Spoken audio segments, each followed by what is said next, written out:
अस्सलामु अलैकुम and good morning. दोस्तों क्या हाल है, खैरियत है? ठीक ठाक, अल्लाह शुक्र। बहुत अच्छा दिन, 4 मई हो गई है और मौसम बहुत अच्छा है। सैटरडे का दिन है, आज हमारी छुट्टी है लेकिन मैं दफ्तर जा रहा हूँ। आपको पता है सैटरडे इज़ फ्रेंड्स डे, दोस्तों का दिन होता है। तो आज एक दोस्त ने खाने पे बुलाया है। मियाँ मोहम्मद असलम एडवोकेट साहब सिविल लाइन कॉलेज के मेरे पुराने दोस्त हैं, हम इकट्ठे पढ़ते रहे हैं। अब हम वकालत भी इकट्ठी करते हैं, साथ साथ दफ्तर हैं। तो उन्होंने आज खाने पे बुलाया है जी, ठीक है। और हमारे दोस्त हैं बहुत ज़्यादा। मैं इस्लामिया कॉलेज सिविल लाइन में जब सदर था तो मेरे बाद जो सदर बने थे सगीर अहमद चीमा, उनको उन्होंने बुलाया है, चीमा साहब को। तो मैं होंगे, चीमा साहब होंगे और मियाँ असलम साहब, हम सिविलियन हैं सारे ना। तो वो खाना है वो खाएंगे, ऐश करेंगे। और मौसम बहुत अच्छा है बाहर। मौसम अभी मैंने वैसे सुबह सुबह 6:30 बजे वॉक की है और मुझे बड़ा मज़ा आया है। इधर एक स्कूल में बच्चों का रिज़ल्ट था तो बड़े, मैंने अभी देखा है, बिल्कुल मेरे घर के सामने स्कूल है, अलाइड स्कूल। तो वो रिज़ल्ट है और बच्चे बड़े खुशी से आ रहे थे एनुअल रिज़ल्ट लेने के लिए, चमकीले कपड़े पहने हुए। तो मुझे बहुत अच्छा लगा। अच्छा जी, आए जी, बाकी अब सियासी खबरें आपको बताते हैं। सियासी खबरें ये है कि कल 2 गवर्नर हमने आपको बताए थे कि जनाब 2 गवर्नर बने हैं। पंजाब का भी बन गया है पीपल्स पार्टी का, और उधर KPK का भी पीपल्स पार्टी का बन गया है। तो आज जनाब दूसरे 2 गवर्नरों के नाम आ गए हैं। नून लीग के गवर्नर बने हैं, एक गवर्नर नून लीग का। 120 सीटें हैं, 3 गवर्नर नून लीग के बनते थे लेकिन एक बना है जाफर मंदोखैल बलूचिस्तान का। और नून लीग ने वो कुर्बानी दी है। कराची का, सिंध का MQM का जो गवर्नर है उसको कंटिन्यू करने की इजाज़त दे दी है और उन्होंने, नून लीग ने अपनी गवर्नरी जो है वो MQM को दे दी है, ठीक है। क्योंकि मैंने पहले बताया था, जरदारी ने कहा जी मेरियां 2 गवर्नरियां तो पहले मैनू दो ना, फिर गाल बात करो। अच्छा जी, ये हुआ है। अच्छा, मुझे समझ नहीं आती यार, ये शहबाज शरीफ साहब को लोग समझा समझा के थक गए हैं। कल उसको बिलावल भुट्टो साहब मिले हैं, यही गवर्नर के नाम दिए हैं सारा कुछ। तो फिर वो शहबाज शरीफ कहता है हुकूमत में शामिल हो जाए, हुकूमत में शामिल हो जाए। भाई क्यों, तुझे क्या तकलीफ है? आप हुकूमत नून लीग की चल नहीं रही, सही नहीं चल रही। कॉन्फिडेंस पैदा करो कि जनाब आप हुकूमत कर सकते हैं। माई बाप हुकूमत में शामिल हो, उन्होंने कहा जी मेहरबानी हम नहीं होते। ये करवा लेगा 2-3 महीने में अगर इसको यही रहा तो। इस तरह नहीं होना चाहिए बिल्कुल। आपको हुकूमत मिली है, आप पूरी जिम्मेदारी लें, आप नफ़े नुकसान के ज़िम्मेदार बने। आप कहते नहीं जी हमने उन्होंने पहले दिन ही कह दिया कि हम नहीं हैं। उनकी प्लानिंग है जनाब, आप साल 1.5 साल हुकूमत करें, उसके बाद बिलावल भुट्टो वज़ीर आज़म बनेगा, आप नाकाम हो जाएंगे। यही हालात आपके रहे। आप इंडिपेंडेंट मुस्लिम लीग नून की हुकूमत है, नून ही जिम्मेदार होगी महंगाई की, नून ही जिम्मेदार होगी किसी अच्छे काम की। अच्छे और बुरे दोनों की जिम्मेदारी नून पे होगी, ये ज़हन में रख लें। चाहे बिलावल आ भी जाए ना, फिर भी आपके ऊपर होगी। अच्छा जी, ये थोड़ी गर्म हो गई बात। अच्छा जी, 9 मई आ रहा है, 9 मई। तो ये पहले तो बताऊं कि 8 मई को सुप्रीम कोर्ट में सुन्नी इत्तेहाद कौंसल का जनाब केस लगा हुआ है कि सानू साड़ियाँ खसूसी सीटां दियो। उन्होंने कहा किस तरह दे, ये टेक्निकल सर जी उनसे बड़ी गलती हो गई है, मान नहीं रहे। ये हामिद खान ने माना है, वैसे हामिद खान एडवोकेट साहब है ना, उन्होंने माना है कि साढ़े को गलती हो गई है। सुन्नी इत्तेहाद की हमने लिस्ट दी है, वो पार्लिमानी पार्टी थी ही नहीं और तहरीक इंसाफ के नाम पे कोई जीता नहीं, तो इनकी नहीं बनती। पेशावर हाई कोर्ट ने ये केस खारिज किया है, लेकिन जनाब 8 मई को ये केस लग गया है सुप्रीम कोर्ट में और सुप्रीम कोर्ट अब फैसला करेगी। ज़्यादा उम्मीद है कि इनको वहाँ कुछ नहीं मिलेगा, ठीक है जी, क्योंकि अब सारी चीज़ें वगैरह हर चीज़ को बांट दी गई है।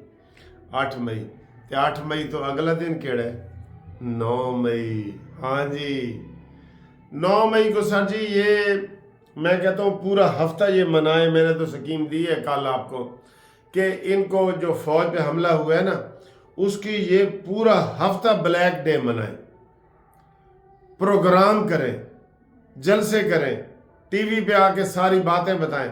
ये चुप हैं बिल्कुल, वो ही उल्टा कह रहे हैं जी कि 9 मई तो फौज ने खुद कराया है, 9 मई तो नून लीग ने कराया है, 9 मई तो पीपल्स पार्टी ने कराया है। और भाई एक्शन लो, एक्शन, अग्रेसिव हो के एक्शन लो। 9 मई के जिम्मेदारों को नहीं भूलना चाहिए। वो मेरे ऊपर हमला नहीं है या नून के ऊपर भी नहीं है, वो फौज के ऊपर है, रियासत के ऊपर है, उनको नहीं भूलना चाहिए। मैं ठीक कह रहा हूं कि नहीं? हाँ जी, आगे आए जी। ये जस्टिस शौकत अली सिद्दीकी साहब, वो भी हमारे क्लास फेलो हैं। तो जनाब उनका नोटिफिकेशन जारी हो गया है और उन्होंने कहा जी कि ये जून 21 से रिटायर्ड तस्वर होंगे, उनको सारे बेनिफिट भी मिलेंगे। तो ये किधर गए थे अताब मिनल्ला वगैरह, जब शौकत अजीज सिद्दीकी को निकाला गया था तब इनको इंसानी हकूक़ और आर्टिकल 10 और 15 और 20 याद नहीं रहा, 25। तो ये सिर्फ बातें हैं। अतर मिनल्ला साहब, आपने अभी भी कुछ नहीं करना, सिर्फ आप राह हमवार करें कि एक अडयाला जेल वाले को करने के लिए कि हमारे ऊपर दबाव है, दबाव है। कौन सा दबाव है? दबाव तो आप बर्दाश्त करके आए हुए हैं और शुक्र है ये कह रहे हैं कि जजेस की तकर्री में अब नया तरीका डाला जाएगा। पता नहीं वो क्या डालते हैं, मैंने तो कहा है कि बिल्कुल CSS और PCS जैसे जो है ना वो तरीका डाला जाए। या जो सिविल जज का इम्तिहान होता है ना, जो छोटा जज होता है 16 पेपर दे के वो आता है, वो वाला सिस्टम करें हाई कोर्ट के जज के लिए और सुप्रीम कोर्ट के लिए। ये वाला करें, बिल्कुल सारा कुछ ठीक हो जाएगा। ये जो एड़ियां रगड़ रगड़ के जज बनते हैं ना, जो कोई गवर्नर के पास जा रहा है, कोई यही जो जस्टिस मज़ार अली अकबर नकवी, ये सीधा गवर्नर के पास चला गया था कि मुझे जनाब बनाए, वो अखबारों में भी आ गया था और बड़ी उसके ऊपर लय दय भी हुई थी। ठीक है ना? तो इसके अलावा जनाब अली नवाज शरीफ साहब भी इन एक्शन है। गंदम के हवाले से उन्होंने नोटिस लिया है और गंदम के हवाले से अनवारुल हक काकड़ निगरान वज़ीर आज़म और अब्बासी, वो अब्बासी जो हनीफ अब्बासी साहब है, उनकी बड़ी तू तकार हुई है, ठीक ठाक लड़ाई हुई है टीवी पे। उन्होंने कहा जी आपने बहुत घपले किए हैं। अनवारुल हक काकड़ को हनीफ अब्बासी ने कहा है, मैं कसम उठा के कहता हूँ कि आपने गंदम के मसले पे बहुत सारे पैसे कमाए और घपले किए। तो आगे से उसने भी कहा है कि अगर मैं नून लीग की सारी बातें कर दूं तो आपको मुंह दिखाने के काबिल नहीं रहेंगे। तो ये बड़ी लड़ाई हुई है, कल टीवी पे लड़ाई हुई है। तो एक दूसरे के जनाब वो कपड़े इन्होंने धोए हैं चौक में बैठ के। तो बात ये है कि जो नवाज शरीफ साहब हैं वो आहिस्ता आहिस्ता टार्जन की वापसी हो रही है, वो आ रहे हैं। मेरी पहले ही पेशन गोई है कि 6 महीने के बाद नवाज शरीफ साहब वज़ीर आज़म होंगे। अगर नवाज शरीफ साहब वज़ीर आज़म होंगे तो वो पीपल्स पार्टी को भी संभाल लेंगे, सबको संभाल लेंगे। लेकिन उनके आने में मैं आपको बता दूं, एस्टेब्लिशमेंट की नहीं, सबसे बड़ी रुकावट पीपल्स पार्टी होगी। कि जो यस मैन शहबाज शरीफ बने हुए हैं ना जरदारी के, वो नवाज शरीफ नहीं है। जरदारी ये है, शहबाज शरीफ ये है। लेकिन अगर नवाज शरीफ आते हैं ना, फिर नवाज शरीफ ये है और जरदारी ये है, वो नीचे आ जाता है। इसलिए तो उन्होंने मुखालफत की है कि चौथी दफ़ा हमने शहबाज शरीफ साहब को वज़ीर आज़म नहीं बनने देना। तो इसके लिए ख्याल करें। और ग्रुप लाइफ इंश्योरेंस के जो दोस्त हैं वो हमसे रब्ता कर रहे हैं। 28 तारीख को इस्लामाबाद में केस लग गया है मेन। तमाम रिटायर्ड पाकिस्तान के जो मुलाजमीन हैं वो हमसे रब्ता करें, अपना शनाख्ती कार्ड व्हाट्सअप करें, अपना रिटायरमेंट का लेटर करें, थोड़ी सी फ़ीस है वो आपको बताएंगे और उसमें आप शामिल हों। ये 4 साल के बाद केस लगा है, फिर अब अगर आप शामिल होंगे ना, आपको 4 साल इंतज़ार नहीं करना पड़ेगा, आप अभी उसमें शामिल हो जाएंगे और 28 को अगर इंशाल्लाह फ़ैसला आता है तो फिर आपको भी फ़ायदा हो जाएगा। और लाजमी इंशाल्लाह होगा, क्योंकि KPK में भी हमारे हक़ में फ़ैसला हुआ है और बलूचिस्तान में भी हमारे हक़ में फ़ैसला हुआ है। تو رابطے کے لیے منصف عوان ایڈوکیٹ سپریم کورٹ 0300472572، ٹھیک ہے؟ تو اس کے اوپر آپ رابطہ قائم کریں، انشاءاللہ تعالی ہم آپ کو اس کیس میں شامل کروا کے آپ کو انشاءاللہ جو آپ کے اپنے پیسے ہیں وہ دلوائیں گے، ٹھیک ہے جی؟ اللہ حافظ۔